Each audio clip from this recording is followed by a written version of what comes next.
Hello everyone, OHM Railroader here, and today we're going to take a look at hand spiking HO track. Alright, let's get into it.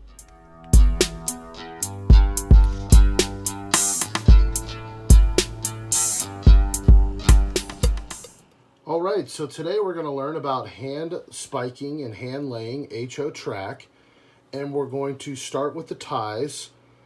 That's what I'm going to cover in this video. I thought we could start by kind of taking a bit of a closer look in detail at the result of the track work. This is a bit deceiving from the initial few seconds of the video. This is just a small 16-inch piece of track with a scenic attempt at beautifying this up.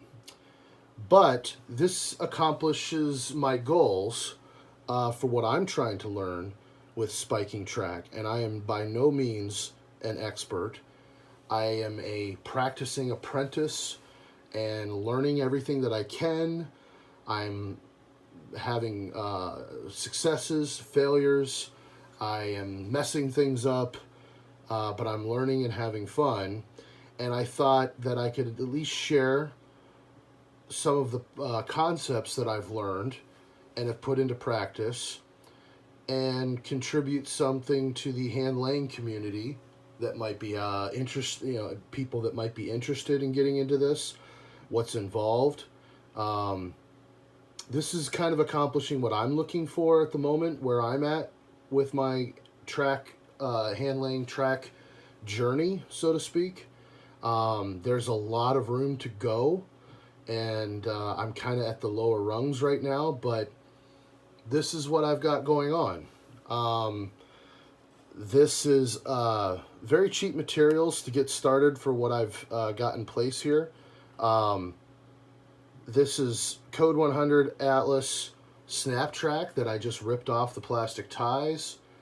That gives me the rail height to start out with. You know, obviously when you go to code 83 and code 70, you have a smaller rail height. So I figured I would start with the tallest and get practiced with it and then work my way down. The spikes that I'm using are Walther's code 70/83 spikes, as they're labeled. And I do have a couple other different brands of spikes, but I started out with this one after practicing, actually just driving them into just wood to start out with, and then kind of progressed to, can I fit the head of the spike onto the foot of the rail consistently? Techniques for hitting the spike on the front inside rail, the back inside rail, the front outside rail, and the back outside rail. I really wanted to, even though this is a very small piece, I wanted to practice having laying skills, because you don't really have the luxury necessarily of turning the track to suit where you want to work. So there was a big temptation to want to turn this piece as I'm working to orient it in a fashion that felt comfortable. So I was really trying to keep it in place as you would on a layout. These ties, I believe, are balsa wood, which I know is probably not recommended for actual running of trains, but it's a soft wood that is good for displaying, I guess. In fact, when I stained it, I was really surprised at the detail that came out. But actual production track work that's going to go on a layout, I don't believe balsa wood's going to be a good route to go. Maybe a basswood or basswood maybe is what they say. I'm not sure. But there's sugar pine as well. But anyway, the result of my work is kind of what this video series is going to guide to this point, starting from the beginning. But I just wanted to show the end result here a little bit and get you guys excited about what we can do with hand laying track. So with that said here, let me reorient the camera.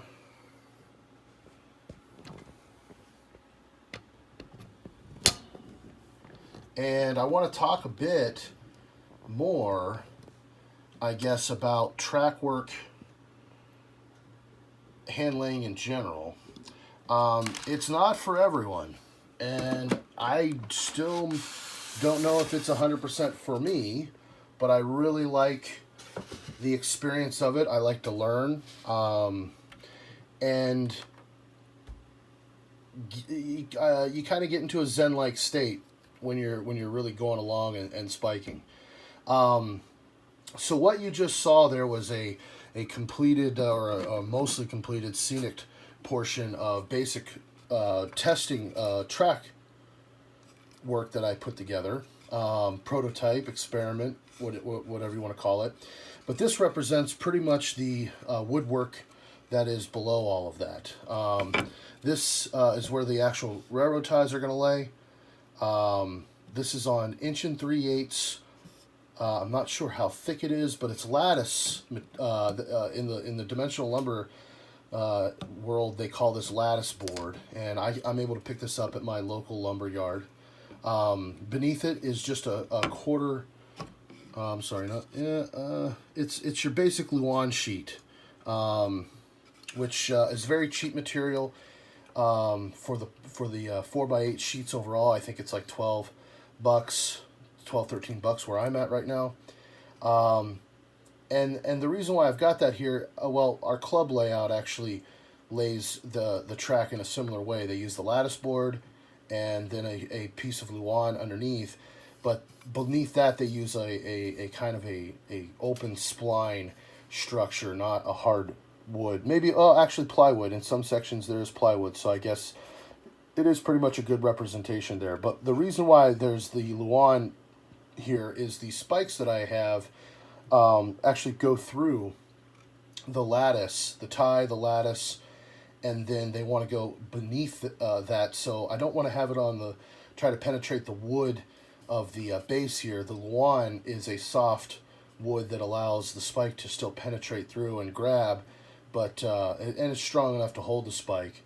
In fact, some of the tests I've done with actually trying to move my rail kind of laterally back and forth after it's spiked, it's really solid. It feels incredibly solid, but the spike doesn't go below the Luan layer here. I do glue down each layer and clamp it up. I put just some brad nails that I sink into place or sink beneath the face of the top there, and clamp it all down and let it dry for a good 24 hours. And it gives you a nice base to start working with. So that's actually what we're going to ultimately in this video series is put hand spiked track on this piece here and get it to an end result where it can be put in a scene. I did have these three materials here kind of separated just to show you, but I think you get the idea. We've got the lattice board here. It's an 1 3/8, and we've got our Luan piece, and I'm using a 1x3. So when you stack it all up and glue it and nail it down and clamp it down, kind of in this profile here, it gives you a nice tapered arrangement overall, and seems to work really well. So that's what I'm doing here. And again, this whole video series is not to tell you how to do track work exactly this way. I really don't want to come across that way at all. I'm showing you how I'm doing track work, and maybe it might help you, maybe it won't. Maybe there's opportunities for ideas about what I should be doing differently. I'm open to that. This is just kind of how I'm doing my track work and where I'm at right now in learning how to do track work. So these ties here, they are balsa wood ties, like I said before. I don't know the brand. I actually got these from someone that was basically just giving them to me, knowing that I'm starting my hand laying efforts. Actually, let me get out a ruler here and we can take a look at that a little bit closer.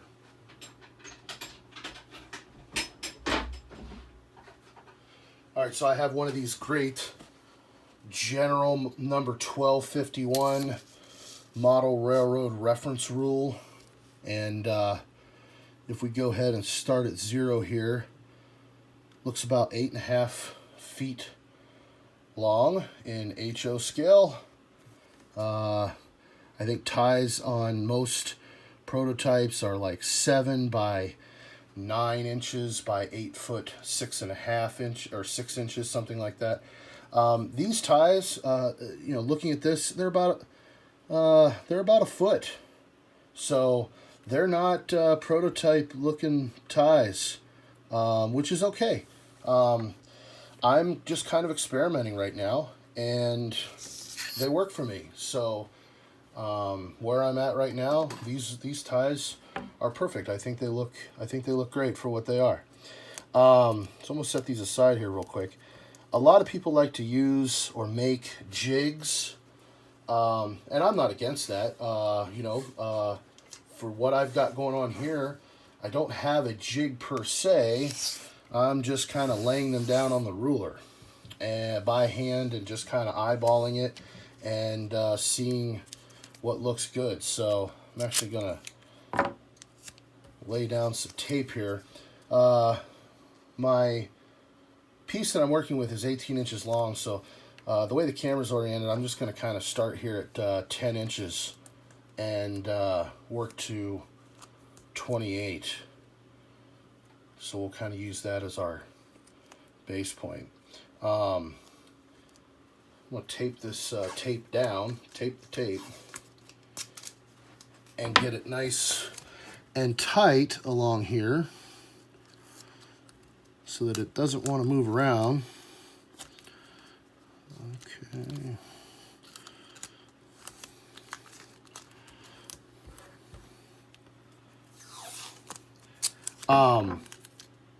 What I find with hand laying overall is it's very relaxing once you get started. You know, even in this part here, once I get the flow established of sticking these ties to the end of the other side of this tape, like I said, I do find that you kind of get in a bit of a zen state overall, and it's very relaxing.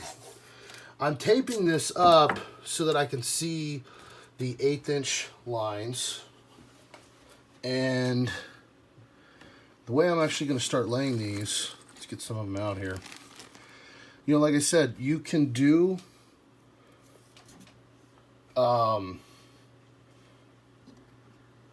templates and track jigs, and that's great. I may end up using a track jig at one, or a tie jig at one point. Let's see. I'm going to start with just laying this first tie here. I'm going to try to work around the camera. And I'm going to lay it right on the center line of the 10-inch mark. And you know, these don't have to be 100% perfect. I mean you can get as perfect or as imperfect as you want, I guess.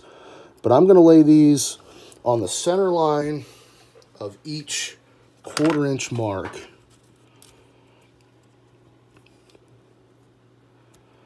And I'm bumping the camera every time here, so let me get into a slightly better orientation. Let me take these ties off because I realize they're not quite straight from the angle I was observing them when I was putting them down.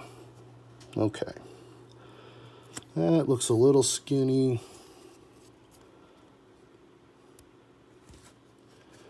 And I'm just going to kind of start putting these down here. I find the technique that I've got is I hover over the line and then just push it down with my other finger. So this can be tedious to start out. You know, we're hand laying track here, so we pretty much have to go every step of the way. I like to turn the radio on, put some music on, turn other YouTube videos on. I find that passively absorbing knowledge, let me move the camera, I just realized I'm not quite in range anymore. I find that passively absorbing knowledge is kind of a good thing to have in the background. You get familiar with a lot of the folks out in the community, and get to learn new skills. Maybe think about a video that you come across that you want to watch the whole thing because it's an hour long, but you don't want to sit there for the whole hour, so you just put it on in the background.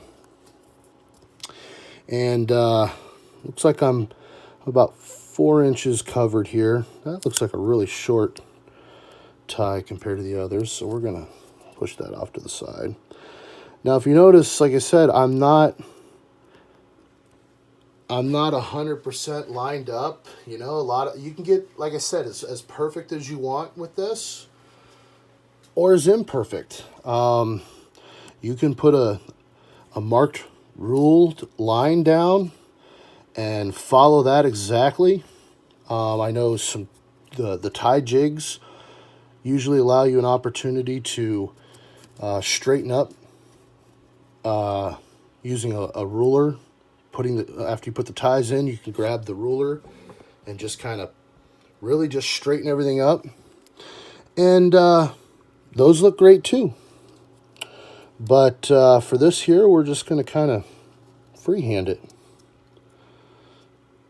And what you get are these tiny little variations that you encounter out on maybe some short line railroads or an industry spur, a siding, things like that. All right, so we're moving along here. Got to remember to adjust this camera. Let's get an overall shot here. This is what we've accomplished so far.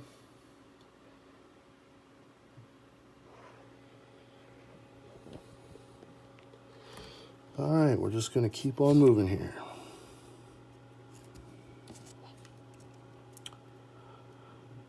Now, my Model Railroad Club, let's talk about that for a second.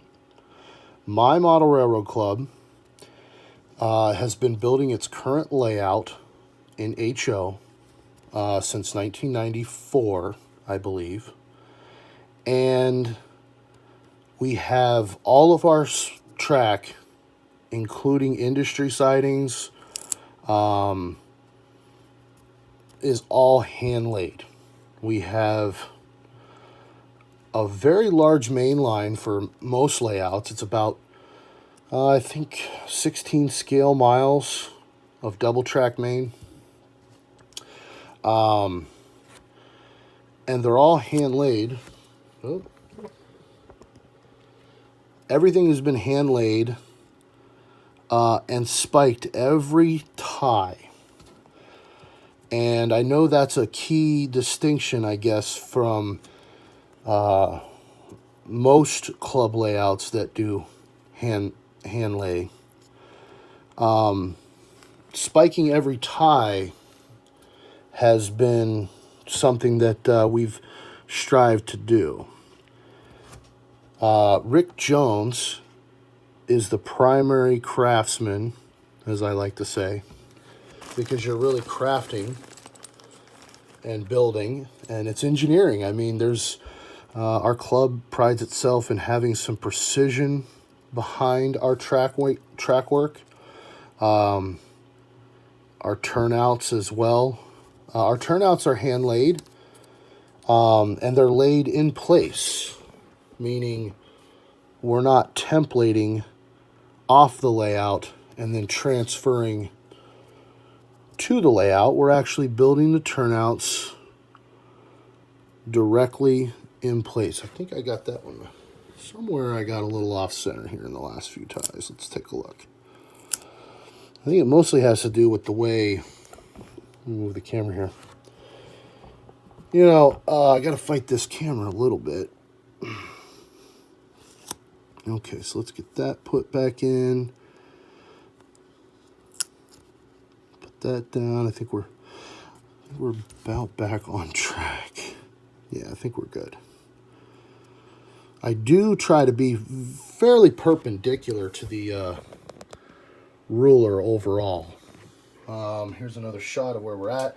So yeah, I mean, track jigs do get you advanced quicker, but like I said, for where I'm at right now, track jig may come down in the future, but I like doing this right now. All right, we've just got a little bit more to go here.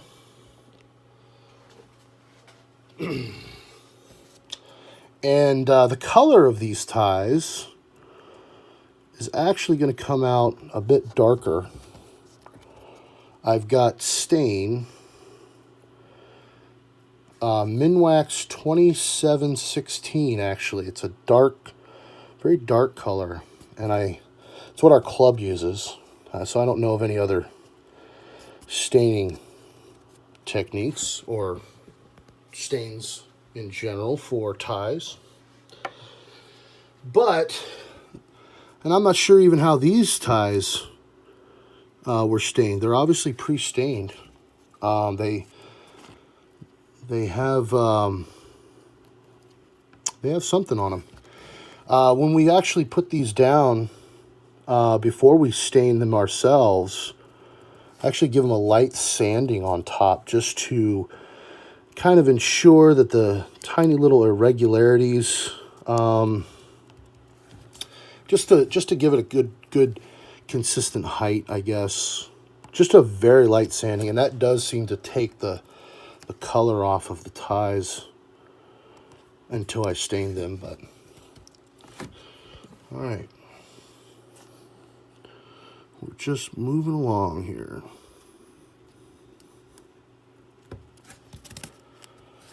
Move my pile of ties a bit closer to me.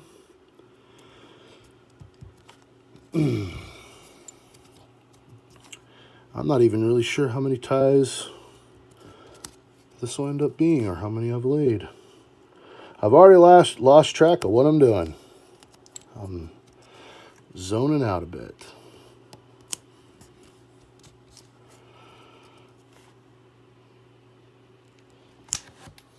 All right, let's kind of move the camera again. And you can see even just this little bit here, I mean, it's wider at the bottom, it's narrower at the top. I think it creates some character that comes out when the track is finished, or even now.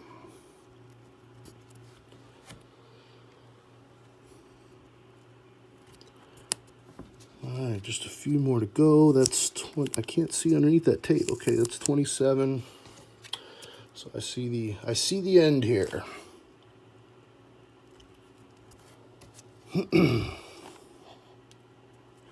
Now, I guess I didn't explain the purpose of what I'm doing, but if you haven't figured it out, the fact that the masking tape is laid upside down, I guess I didn't explicitly state that the sticky side is up on this tape. And when it's all said and done here, I will be able to pick this all up in one shot and glue it down to my road bed. And when the glue dries, just peel the whole thing off. All right, so I'm going to switch camera views again. Sorry, I'm using two different rigs here, and I'm not into the video editing thing, although I'm sure you guys might appreciate it if there was an edited cut, but here we are. So, what we've got at this point is 18-inch long section of ties that are taped down, and can be transferred then to the roadbed. So I'm going to peel up, actually I'm going to cut the end off here.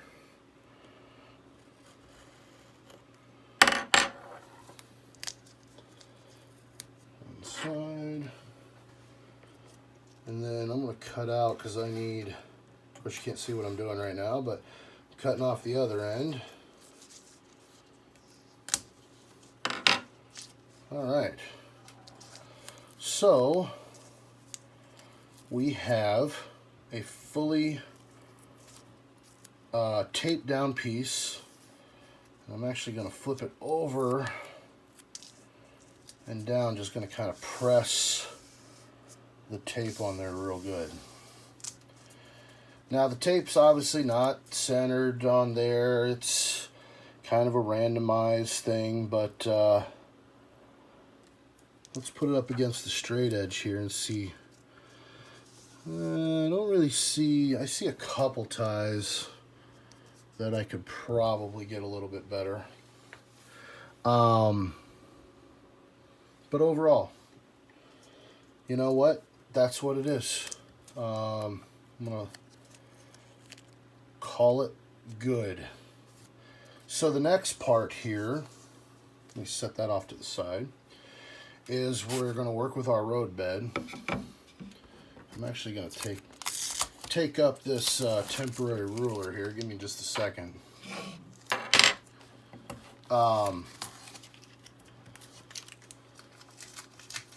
You know, there's lots of different ways to lay track, obviously. Some people don't even lay it on the layout directly. They build it in a template and transfer it to the layout. And that's fine too. Everything doesn't have to be exact. There's different ways to do everything. The concepts, I guess, that are transferable or the same between all the techniques is the fact that you're hand laying tracks, so it requires some patience and precision and some dexterity. So they blend together as far as the skills that are used, just different techniques. So to put these ties down, what I'm actually going to do is glue them. So I got to set down a very thin layer. I'm just using regular tight bond. And I'm using just a small brush that you would just get at, these are kind of common brushes. They're just the metal tubes with the pressed brush fibers in. So I'm going to lay down just a thin layer that we're going to spread all the way across the surface here. And this is probably totally wrong technique. What did I get in there already? Oh, that looked like a bit of the dried glue from the last time I used the bottle. So this is probably not the most correct technique to get this spread out, but this is what I'm doing here. Like I said, overall we want to get the entire surface covered. And what I find is, even though this is a fairly thin layer, I should be able to get all of this. Oh, you can't see what I'm doing here. I should be able to get all of this to completely cover. But I do find myself, even once it's all spread, wiping down on top just to get it even thinner, I guess. You know, you got to think these ties are not very big. The primary thing that we're trying to accomplish is just to get a little bit of a layer of glue across the entire surface area of the ties. And hope I'm doing this fast enough. I might need just a tiny dab. That should get me the rest of the way. I apologize, I'm not 100% used to working with the camera, and so I got to kind of work around it, and that kind of affects my technique a little bit. But I have a few camera mounts to allow me to set up some different shots. But all right, so I pretty much have this whole thing covered. Got a little bit up here trying to get going on.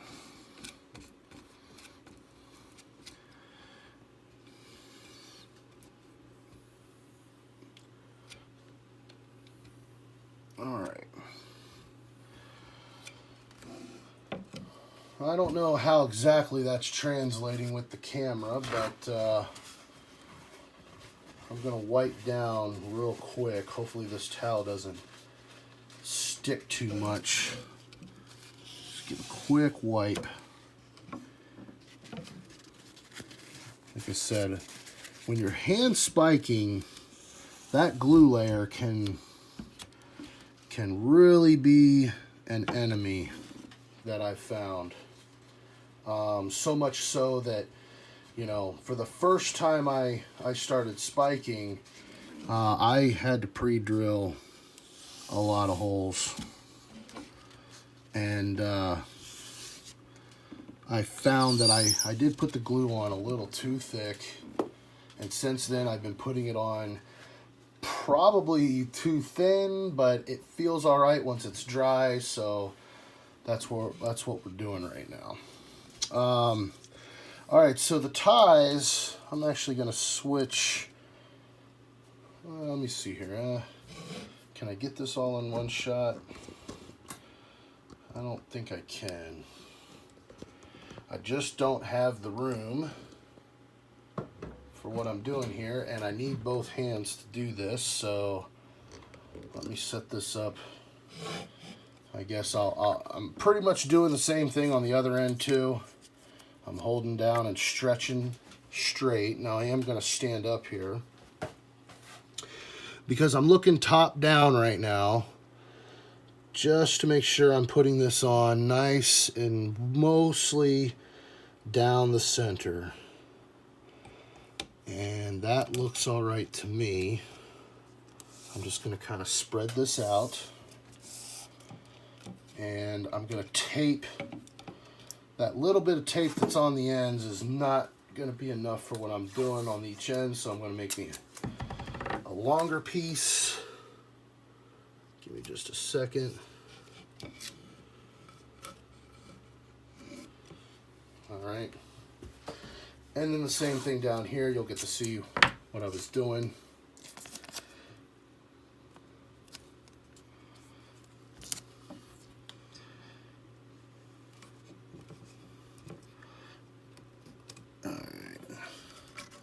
I guess that's covered around the end here.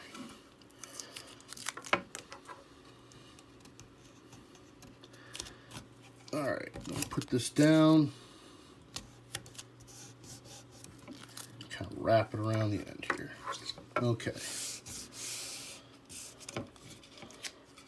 Just running my fingers down the surface here, and we'll do a bit of a close-up. You really want to stay on the tape for this. You don't want to bang up the ties themselves too much. This is where we're at. We've got our road bed down, our ties on top of the road bed, and we've got them taped. So the next step, just to put some compression down, I'm going to use some clamps here. I got an extra piece of road bed, and I'm literally just going to set right on top. And we're gonna make a clamp sandwich. So I'm just gonna grab a couple of these here, and I'm gonna be slightly off camera for a lot of this stuff, but you get the idea. We're just clamping down to spread some pressure. And again, this is one of those two-handed activities that requires me to get out of frame here. Set that down. Get a couple more of these clamps. Let's see, 1, 2, 3. I think 3 more should be fine. All right. I apologize, folks. You know, there's a lot better editors out there in YouTube land than myself. But this is unedited, raw footage. I got nothing to hide. I guess, you know, everything outside of the camera view, I've got my workbenches, my home office is in here. I have a N-scale layout in this room as well. You can check out where that progress stands on that project. There's a couple videos out there on that. I've also got some track shelf layouts in N-scale and HO. I want to talk about those and show you guys those eventually. But yeah, that's what's off frame. But yeah, this is just the raw, unedited, what we're doing. So I'll take a wider shot here. Got us a clamp sandwich going on, and we've got these ties sitting here. And I'm going to let this, probably doesn't take but a couple hours, but I'm not going to get on this until at least another day or so. So I'm just going to leave the clamps on there for a good 24 hours. And we'll start looking at the next steps. We're going to stain the ties next. So I'll probably do that in the next video. And we'll just kind of go from there. So I appreciate you watching, and I hope you enjoyed what we're doing here. Remember, I want to know what you think, so please feel free to share a note with your comments, questions, thoughts, encouragements, criticisms. I can be found on all the various platforms as OHM Railroader, so feel free to look me up. And I enjoy sharing with the model railroading community, so please consider liking this video and subscribing to my channel to see more things to take a look at, learn about, build, and explore. And thanks again. And remember, have fun. Bye.